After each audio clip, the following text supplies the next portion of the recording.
Breaking crypto news alert. President Biden is expected to sign an executive order on cryptocurrency this week. This order will mark the first step towards regulating how digital currency is traded. The move comes as the administration officials have raised concerns in the recent weeks about Russia's use of cryptocurrency to evade the impact of these crushing sanctions in response to the invasion in Ukraine.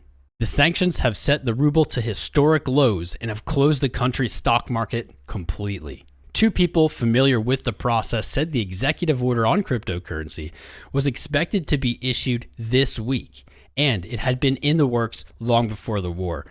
The order is expected to describe what government agencies, including the Treasury Department, need to do to develop policies and regulations on digital currencies.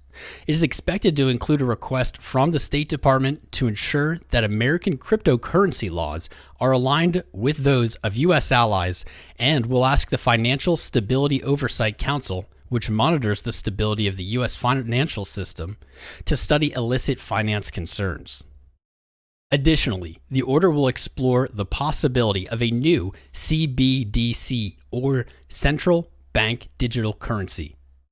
The Federal Reserve issued a paper on the topic in January that explores the risks and benefits of a U.S. digital-backed currency. Implicit in the order will be that cryptocurrency will remain part of the U.S. economy for years to come. This is good news. While U.S. officials have played down the significance of cryptocurrencies in Russia's ability to evade sanctions, they do mark that it remains a concern. Interesting how they don't include how cryptocurrencies are helping Ukraine. Direct cryptocurrency contributions have topped $37 million to Ukraine's relief efforts. The best part about this is there's no red tape. These donations are direct.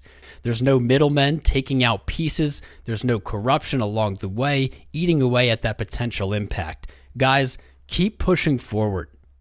Cryptocurrency is a tool of peace. It is anti-war by definition.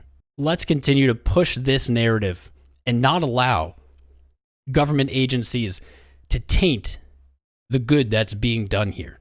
Treasury Secretary Janet Yellen said this week, "We will continue to look at how the sanctions work and evaluate whether or not there are liquid leakages, and we have the possibility to address them.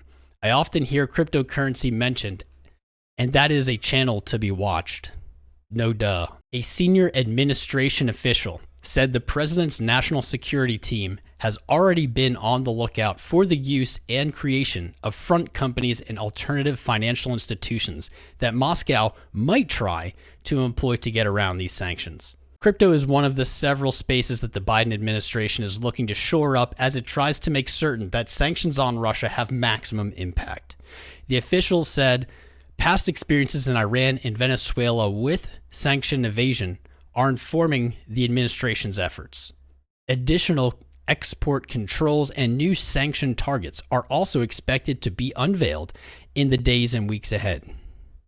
On Monday, Treasury's Financial Crimes Enforcement Network issued an alert advising financial institutions to be vigilant against any efforts to evade sanctions in connection with Russia's war in Ukraine. Director Him Das said, "Although we have not seen widespread evasions of our sanctions using methods such as cryptocurrency, prompt reporting of suspicious activities contributes to our national security and our efforts to support Ukraine and its people. As you know, my take on this, cryptocurrency is a tool. Tools can be used for positive or negative impact, but it has no bearing on what that tool is. What we're seeing here is cryptocurrency on the global front stage. This is the first time we have seen the US and international efforts address the impacts of cryptocurrency. We as believers need to help steer that narrative towards a positive outlook. Regulation is a scary word, but it is necessary in the US for institutional and big investors to have clarity when it comes to investing in cryptocurrency. This executive order, in my opinion, will be one step closer to that regulatory clarity, and in hindsight, will be a macro bullish action. As we see the rest of the US government, including the SEC, mull over how cryptocurrency is going to fit into our future, remember this: our voices matter. Every time the SEC makes a decision based on cryptocurrency, they ask for public comment. We are the users of this technology, and thus we are some of the most expert opinions. Make sure to write every single time they ask for comment. In addition, send letters to your senators and elected officials and encourage them to support pro-cryptocurrency legislation. This is super important. The more we can do this, the more incentive these people have to support our cause. While we don't know what the weeks ahead of us hold, our prayers go out to everyone in Ukraine. Hopefully everyone out there is staying safe. Love you, fam.